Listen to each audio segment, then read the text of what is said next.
Sir అధ్యక్ష demands మీద చర్చ జరుగుతూ ఉంది.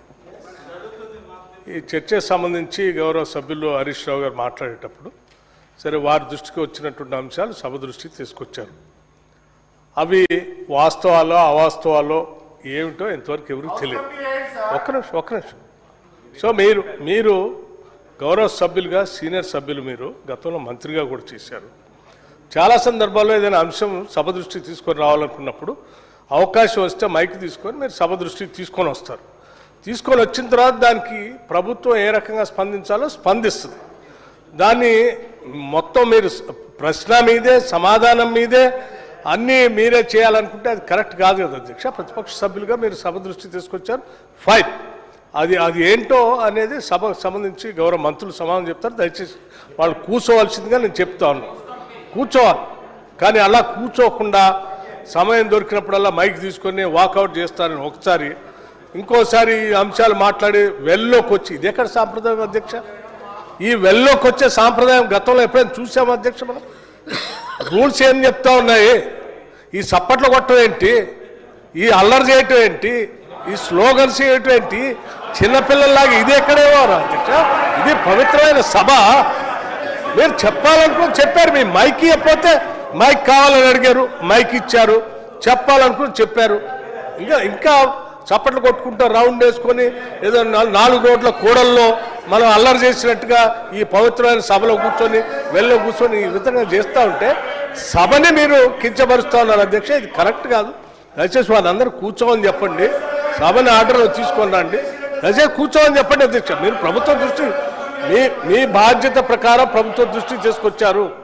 ప్రభుత్వం చట్టపరంగా ఏం చేయాలో చేస్తుంది. అది అంటే మీరు ఏ అభియోగం చేస్తే అది వాస్తవం అనుకుంటే ఎట్లండి?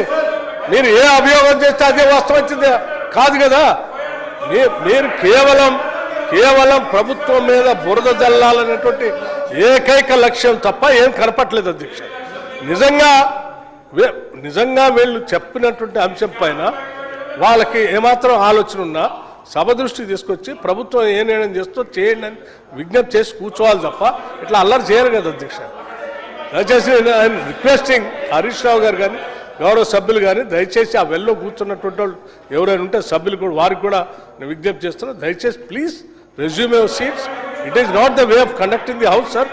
వాళ్ళు సభని ఈ రకంగా అగౌరవపరుస్తూ ఉంటే మాత్రం ప్రజలు మొత్తం యావత్ ప్రజాస్వామ్యాన్ని మేము అవమానపరిచినట్టుగా భావించాల్సి. ఇది అధ్యక్ష 3.5 కోట్ల మంది తెలంగాణ ప్రజలు మనల్ని గమనిస్తూ ఉన్నారు. దేశమంతా కూడా గమనిస్తూ ఉంది. ఇదెక్కడ బాధ్యత రాహిత్యంగా సభ్యులు ఇట్లా మధ్యలో కూర్చొని అల్లరి చేస్తున్నారనేటువంటి పరిస్థితి వస్తుంది. ఇది పద్ధతి కాదు అధ్యక్ష.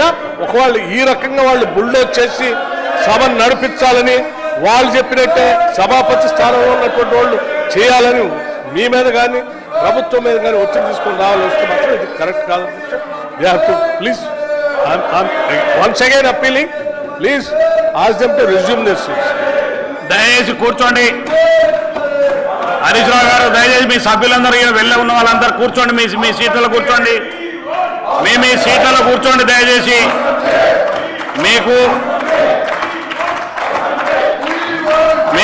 మీకు చాలాసార్లు అవకాశాలు ఇచ్చాను. హరీష్ రావు గారు కూర్చోండి దయచేసి. మీ సభ్యులందరూ కూర్చోమని చెప్పండి. మీ సీట్లలో కూర్చోండి దయచేసి. మీ సీట్లలో కూర్చోండి. మీ సీట్లో దయచేసి ఒక్క నిమిషం మీరు సపోర్ట్ ఆపండి. ఒక్క నిమిషం దయచేసి ఒక్క నిమిషం సపోర్ట్ ఆపండి సార్. స్పీకర్ దయచేసి ఆ సపోర్ట్ ఆపండి. హరీశ్రావు గారు అధ్యక్ష మీరు సభ వాళ్ళు అల్లరి చేయాలని ఒక మోటోతో వచ్చి అల్లరి చేస్తున్నట్టుగా ఉంది తప్ప ఇక్కడ ఏమి వాళ్ళకి ఆలోచన కానీ రాష్ట్ర ప్రభుత్వం పట్ల బాధ్యత కానీ ప్రజల పట్ల బాధ్యత ఏమి లీగల్ అధ్యక్ష. మీరు అడ్డగోలుగా గౌరవ మంత్రి పేరు తీసుకొని అడ్డగోలుగా మాట్లాడతారు. ఎట్లా మాట్లాడతారు మీరు? ఎట్లా మీరు గౌరవ మంత్రి పేరు తీసుకునేటప్పుడు కనీసం సభలో మీరు ఏమైనా పర్మిషన్ తీసుకున్నారా అధ్యక్ష? మీరు సభాపతి గారికి ఏమైనా నోటీస్ ఇచ్చారా? ఏమైనా రాసి ఇచ్చారా? నేను పలానా పేరు చెప్తున్నాను ఏంటండి ఇది? అడ్డగోలుగా ఇట్లా మాట్లాడుకుంటూ నేను గుడ్డగాల్చి మేడేసేస్తాను అని అంటే బురద పూస్తాను లేకపోతే మసి పూస్తాను మీరు చూసుకోండి అంటే ఎట్లా అధ్యక్ష సార్ నేను మీ ద్వారా హరీష్ రావు గారికి కేటీఆర్ గారికి విజ్ఞప్తి చేస్తున్నాను. ఏమాత్రం మీకు ప్రజల పట్ల సభ పట్ల బాధ్యత ఉన్నా దయచేసి కూర్చోండి. నేను చెప్పిన దాని మీద ఇప్పటికే డాక్టర్ వివేక్ గారు సంబంధిత మంత్రిగా ఎంక్వైరీ చేస్తామని కూడా చెప్పారు, స్పష్టంగా చెప్పారు. చెప్పిన తర్వాత కూడా మీరు ఇంకా అల్లరి చేస్తా ఉంటే ఇది కావాలని అల్లరి చేస్తున్నట్టుగా ఉంది తప్ప నిజంగా వాళ్ళకి బాధ్యత లేదండి అధ్యక్ష. అసలు మైనింగ్ లో అక్రమాలు జరిగినన్ని కూడా వారి హయాంలోనే ఏ స్థాయిలో పోయారో మీ అందరూ తెలుసు. దయచేసి కూర్చోండి, కూర్చోండి. ముఖ్యమంత్రి గారు, ముఖ్యమంత్రి గారు, ముఖ్యమంత్రి. స్పీకర్ సార్, ఈ రాష్ట్రంలో ఎక్కడ రాష్ట్ర